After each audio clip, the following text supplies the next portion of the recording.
Good afternoon.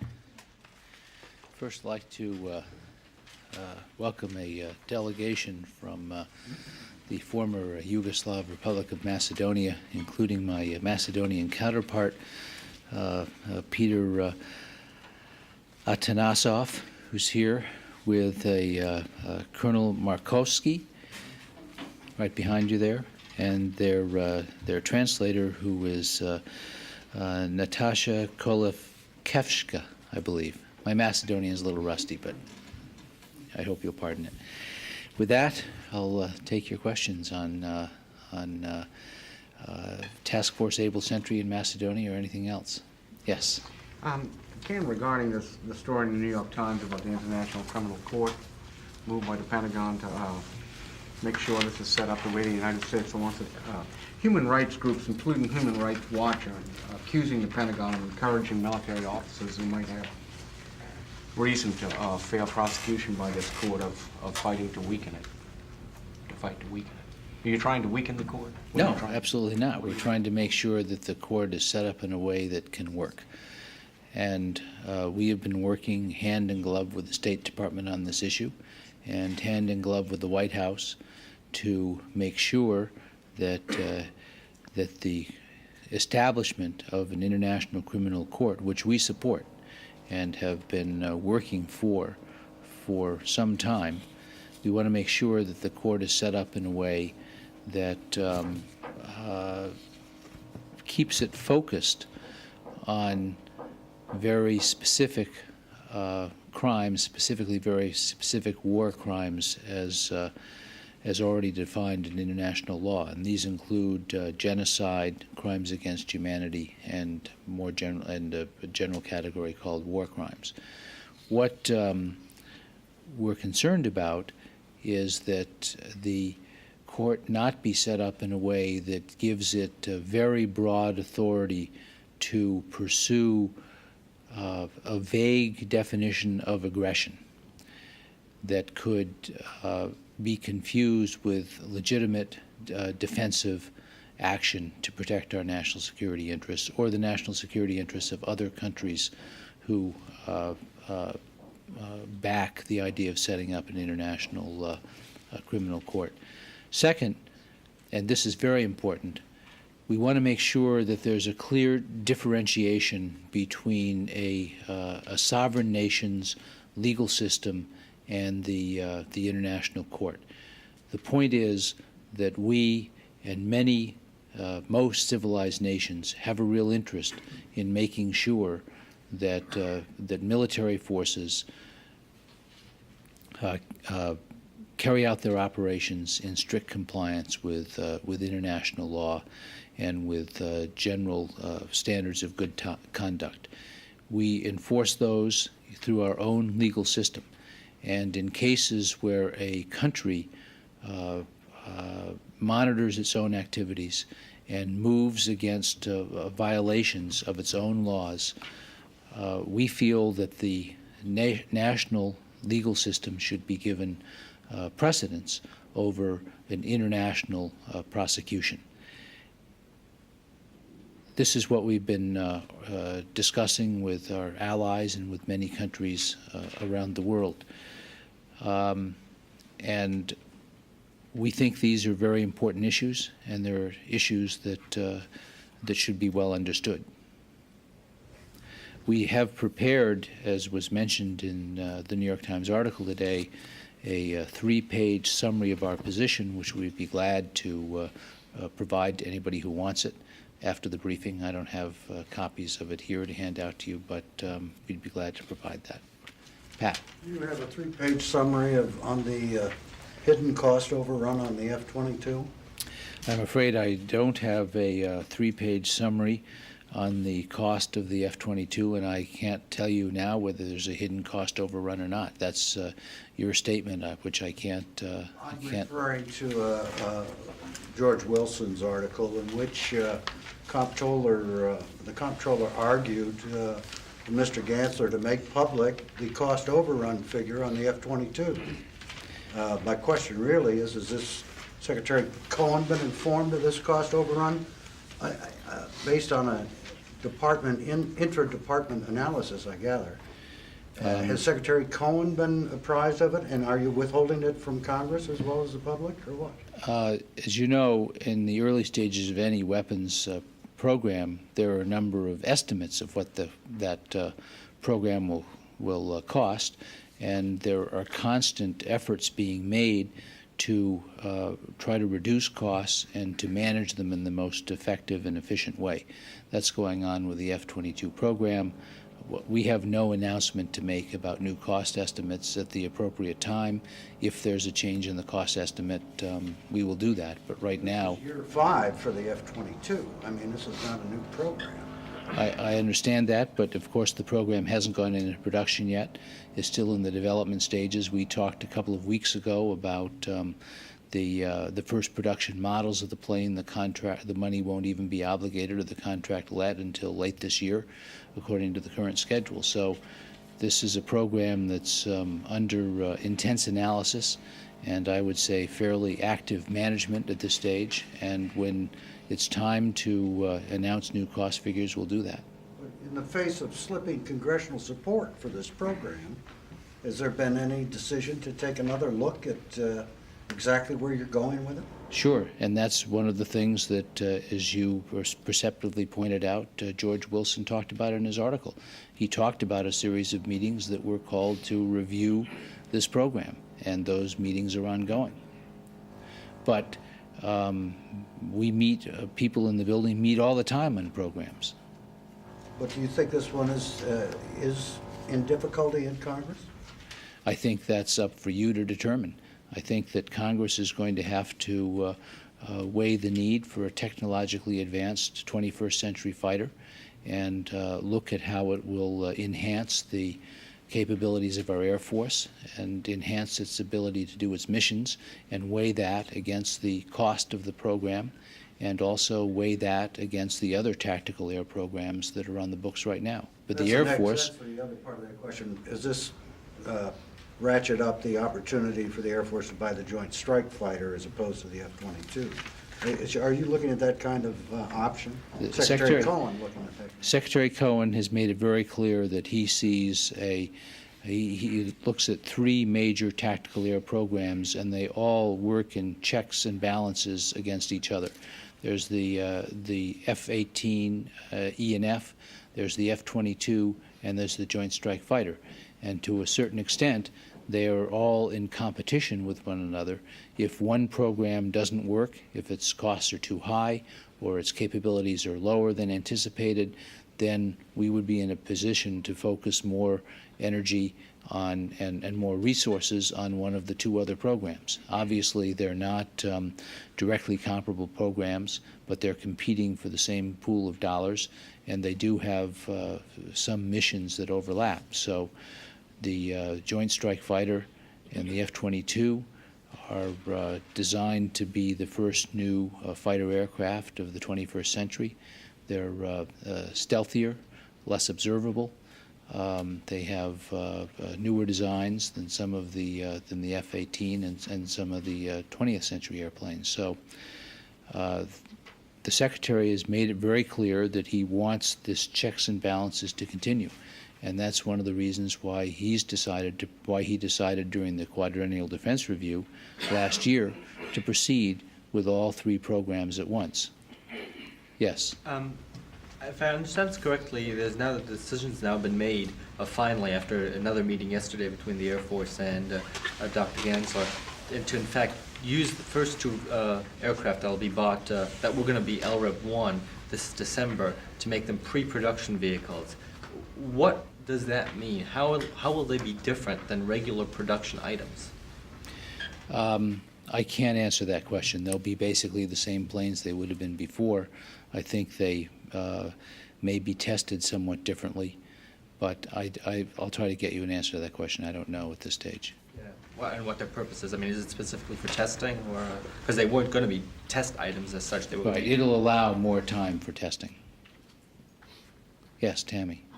On napalm, there's napalm headed on a train toward Indiana, but it looks like Indiana doesn't want it now, the contractor there. What's going to happen to this napalm? Good question. The Navy is going to be working this issue, and they will come up with a solution. Let me explain what's going on here, because I think that this issue should be seen in proper context. The napalm has been sitting in California for about the last 25 years. It is stable, it's in a gelatinous form, and it is not explosive. And it is very safe to transport. There are 23 million pounds of napalm sitting in California. The Navy wants to destroy this napalm, and it has to do that by taking it out of canisters and putting it into tanks, which can be transported to a place where the napalm can be destroyed. What they had arranged through the Battelle Institute was to work with a company in Indiana that would take the napalm and combine it with other waste and then burn it in cement kilns where it would be used to dry cement. So this was in a way, it was a triple win, because one, it would get rid of the napalm, two, it would get rid of other hazardous waste, and two, it would do this in a productive way by helping to dry cement.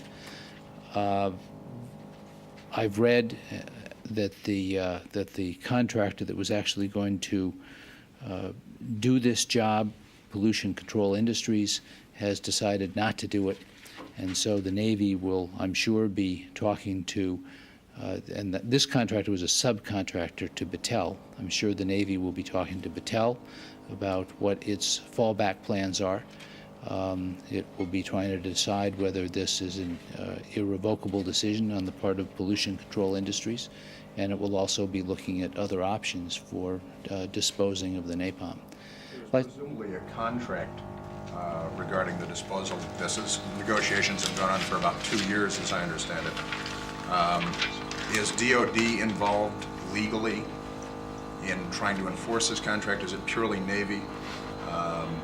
I believe this is a contract that the Navy had worked out with the Battelle Institute, and Battelle had gone to a subcontractor that was actually going to destroy the napalm. The train that is en route, that's a commercial train? These are on commercial trains? It's a commercial train. Let me point this out. Every day, some 8 million barrels of gasoline are transported in this country by tank cars and by tractor-trailer trucks that go into nearly every community in the nation, delivering gasoline. Gasoline is a far more volatile, dangerous product to transport than napalm is. Napalm is much more resistant to either conflagration or to explosion than gasoline is. What we have here is one tank car of napalm carrying 12,000 pounds of napalm from a place in California to a place in Indiana. This is a carefully worked out plan by the Navy. The napalm is being carried in two special containers that are loaded onto one car. They had never planned to run entire trains of this. They had always planned to keep the shipments to one car at a time per train. They had, I think, developed a very safe and careful plan for transporting this, and they had depended on contractors to develop safe, environmentally acceptable plans for disposing of the napalm. The disposal plan had been approved by the EPA and by other agencies, so everything was set up for this to work. And right now, the Navy is, with this letter that they've received from Pollution Control Industries, is now re-looking at what its options are. And obviously, one option would be to carry out the contract as written, and they'll have to work this out. They're in the process of doing that now. Do any of the other services have stockpiles of napalm today? I can't answer that question. We'll find that out. Jamie. New subject. A group of health experts today is once again warning, I guess they're making a prediction that a biological terrorism attack in the United States is likely in the near future, and it says that the United States, including the Pentagon, is ill-prepared for such an event. Given the recent announcement by the Pentagon about increasing the budget in this area, can you just comment on whether or not the United States is ill-prepared for an act of biological terrorism? We are working very hard to improve our ability to deal with any act of biological terrorism. I think that we start with law enforcement and intelligence. Clearly, that's the first line of defense, and we saw several weeks ago law enforcement agencies did, in fact, arrest somebody suspected of dealing with anthrax. There is, every year or so, sometimes twice a year, stories about law enforcement agencies arresting people who are thought to be carrying or fiddling around with containers of anthrax. The Defense Department is working with the Federal Emergency Management Agency, FEMA, under a piece of legislation called the Nunn-Lugar-Domenici Act to build up the ability in 120 cities to deal with potential biological or chemical challenges or events. And that program is ongoing. 30 cities were surveyed the first year. That was last year. We're doing about 40 more cities this year. I think that's a 3-year program to survey the abilities of the capabilities of these cities to deal with chemical or biological attacks. In addition, as you know, Secretary Cohen announced last month that he was setting up delegating Guard and Reserve units to become experts in helping domestic law enforcement and disaster assistance agencies in dealing with chemical and biological accidents or incidents. So this is something that's receiving an increasing amount of attention. We did, under Secretary Cohen's leadership last year in the Quadrennial Defense Review, increase the amount of spending devoted to improving the military's ability to function in a chemical or biological environment. Better protective suits, better detective devices, and as you know, the most public thing that we've done from a military standpoint is to begin inoculating troops against exposure to anthrax, and that is ongoing. More than 25,000 troops in the Gulf. It's probably up to over 30,000 now have had the first shot, and many now have had the second of the 6 shots required. So this is something that we're focusing on more aggressively and I think more effectively. It remains a worrisome threat, and basically it's a threat that we will continue to address. I want to make one point that you should all stress in your coverage, which is that the dealing with domestic threats is not a military responsibility in this country. It's the responsibility of domestic law enforcement agencies. We provide assistance. We do that through our laboratories. We do it through we do it with well-trained people who are skilled in collecting and disposing of this material. We provide assistance as required to domestic law enforcement agencies if the need arises. One quick follow-up on the anthrax inoculations. Have there been any more reported cases of service members refusing the shots, or have any of those who refused them had a change of heart and decided to I'm get not the shot? aware that there's been any change in that regard, but I think that maybe they should all read the press release put out by the National Foundation for Infectious Diseases, which talks about the threat that anthrax and other biological agents could pose to civilians or to military people. This is a threat that we're trying to address in a very rational and systematic way. Obviously, when you're dealing with a threat of unknown dimensions and perhaps unknown timing, it's difficult to know exactly to what you're responding. But all we can do is try to move forward in a measured and intelligent way, and I think that's what we're doing. Pat? Well, there are a lot of these balking troops are concerned about side effects. Is there any way the Secretary could get the Commander-in-Chief to take a anthrax inoculation to show it's perfectly safe? Well, both the Secretary and General Shelton have been inoculated or have started the program. They've each had 3 shots. The Deputy Secretary, John Hamre, has started as well, and they've shown no side effects. And you say a lot of these people who are resisting, only 16 people have resisted that I know of so far. Side effects. Well, what about the this is Commander-in-Chief?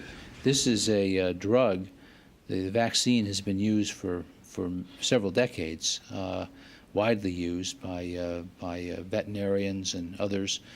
It's also been administered to some of our special forces personnel on a fairly regular basis. It has almost no side effects whatsoever.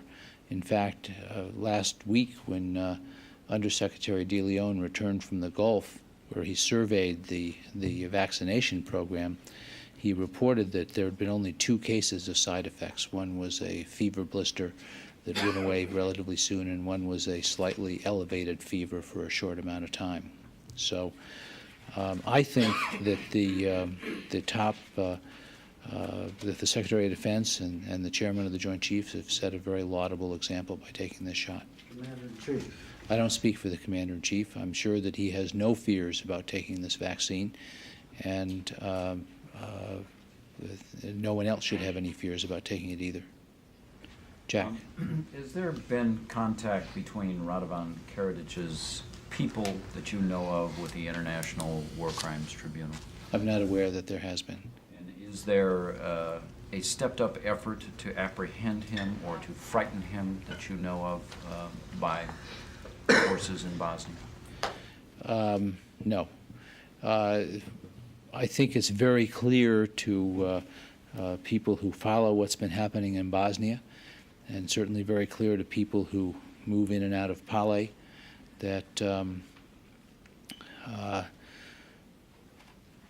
we believe that Radovan Karadzic should be in The Hague, where he should be tried on charges of war crimes for which he's been indicted. And that is the goal of the United States and the international community generally. Having said that, the current leaders of the Republic of Srpska, Madam Plasic and Prime Minister Dodik, have stressed the desirability of Karadzic turning himself in as a step toward justice and a step toward healing the wounds in Bosnia. We agree that he should do that. The international community has done its best to make it difficult for him to move around, to make it difficult for him to communicate unimpeded with either political cronies or with his business associates from whom he derives a lot of income through corruption and smuggling and other nefarious economic activities. And there has been considerable success in that regard over the last year or so or more, and those efforts continue. But we have never set out, the international community has not set out specifically to nab Radovan Karadzic, as far as I know. But you do have as you have just described, a broad-based program to cut off money and cut off communications. Do you feel there has been a measure of success? Well, I think the program, you have to talk about this, you have to go back to the Dayton Accords. The Dayton Accords and the implementation of those accords made it very clear that our goal was to to stop his political influence in the Republic of Srpska. He had to step down as president. He and the international community has worked very hard to limit his political influence in every way possible. We've also, the international community also, has worked hard to limit his economic clout. The money he has gathered through smuggling and corruption and other means is used largely to bankroll his security force and his other operations in and around Pale. He does not, as you know, reside in the American sector. He resides in the French sector, and in particular, I believe the Italians have responsibility for Pale. But the goal of limiting his economic and political influence is shared by all members of S4, and it's one that all members of S4 have worked to carry out. And do you feel that you are moving briskly toward that goal now of really limiting? I mean, he's vanished for all practical purposes, has he not? Well, I think that hearing less and less from him. I think that that the program has been successful, but the true measure of success will be getting Radovan Karadzic to The Hague for trial on the charges on which he's been indicted. There have been reports that he was interested in surrendering, but that he wanted to place conditions on any surrender. Would conditions be acceptable? I believe that he should go to The Hague and he should stand for trial as the other indicted war criminals have gone to The Hague to stand for trial. I think over 25 have done that and either been detained and sent to The Hague or have voluntarily turned themselves in. But the increase in military activity around Pale is just routine military activity, supposedly. No, the tempo of military activity fluxes from time to time. There was a period last year when there were inspections of the Famos factory, which is part of his center of operations. It was done mainly to look for special police units and other groups that we were trying to, that S4 was trying to clear out. It was seen that there was some reporting at the time that this was an effort to capture Radovan Karadzic, but it was really an effort to go in and enforce the then new S4 mandates, efforts to shut down these special police units. There were some Yes. very recent reports of that same kind. Can you confirm that those were for that same purpose, to shut down security people? I can't comment on those specifically. No, just because I don't know the details of the last. Does the U.S. know the whereabouts of Mr. Karadzic? We believe he's in Bosnia, yes. More specifically than Bosnia? Well, I is don't he- think is he I'll hanging out report at his house? Is on he- exactly what we know. Is he moving from place to place every night? Does he appear to be a man on the run? These are all very interesting questions which will be answered at a different time. Yes. On Colombia, General Wilhelm from Southcom has openly criticized the recent performance of Colombian military. And also the Washington Post quoted a supposed DIA intelligence report Friday saying that the military could be defeated in 5 years by the guerrillas. How concerned are you of the situation of instability in Colombia at this point? We're concerned. I think General Wilhelm has made it very clear that we're concerned. I can't comment on any reports about intelligence analysis, but we have been looking at monitoring the situation in Colombia, and I think General Wilhelm gave a very full description when he testified before Congress of exactly what his concerns are. He enumerated 7 specific concerns, as I recall. Are you concerned about the situation for the region strategically, or also for the fight against drugs, and how important it would be for the military to be strong in Colombia? We are concerned for both reasons, but our primary reason is the worry about the flow of narcotics out of the area. And that is the primary reason why we have a military mission of about 200 people in Colombia manning radars and doing other things to try to stop the flow of drugs out of Colombia and out of the region generally. Will you consider ever a more direct participation, like sending police forces or anything like that at some point in Colombia? We are not involved in counterinsurgency operations in Colombia, and we don't have any plans to become involved. What we are doing is working with the Colombian military through training programs, the so-called IMET program, for instance, small unit exchanges, educational programs to try to make the Colombian military more professional.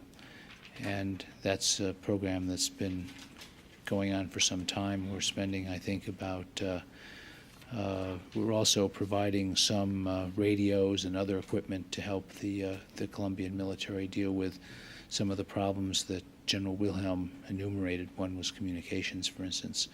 So there's some assistance through equipment and some assistance through training. Is it a concern more towards the government, not having the support of the government in Colombia? I guess I don't fully understand that question.